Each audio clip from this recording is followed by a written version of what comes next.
The Book of Proverbs and its connection to Ecclesiastes are traditionally attributed to King Solomon, the son of David and third king of Israel. Solomon is credited with writing much of Proverbs, with the book likely compiled during and after his reign, circa 979–31 BC, drawing from his God-given wisdom.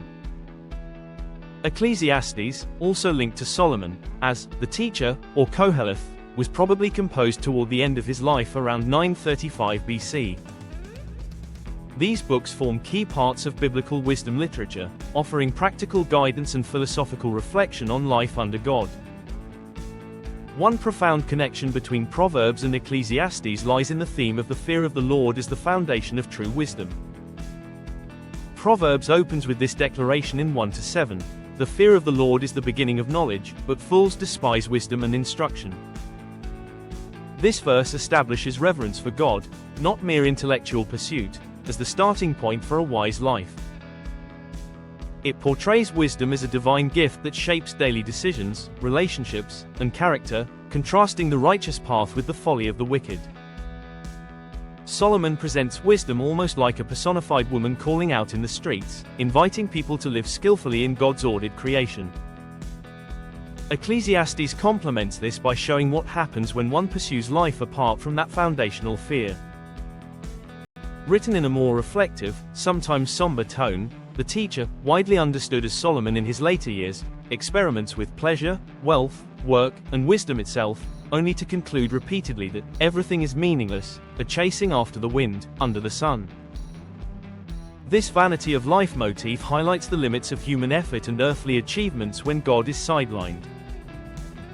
Yet, Ecclesiastes does not end in despair. It circles back to the same core truth found in Proverbs.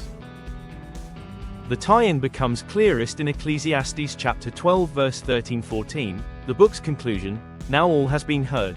Here is the conclusion of the matter, fear God and keep his commandments, for this is the duty of all mankind.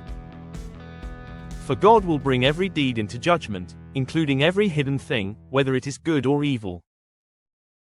This echoes Proverbs directly, affirming that reverent obedience to God gives meaning amid life's apparent absurdities.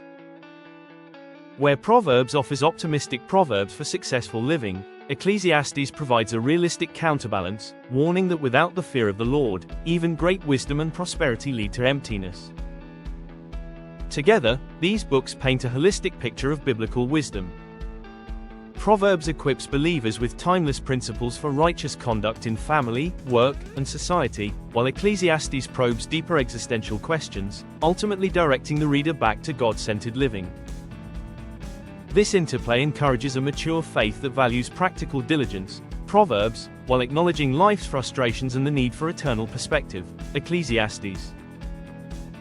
The shared Solomonic voice reminds readers that true fulfillment flows not from self-reliance but from humble awe of the Creator who holds all things together.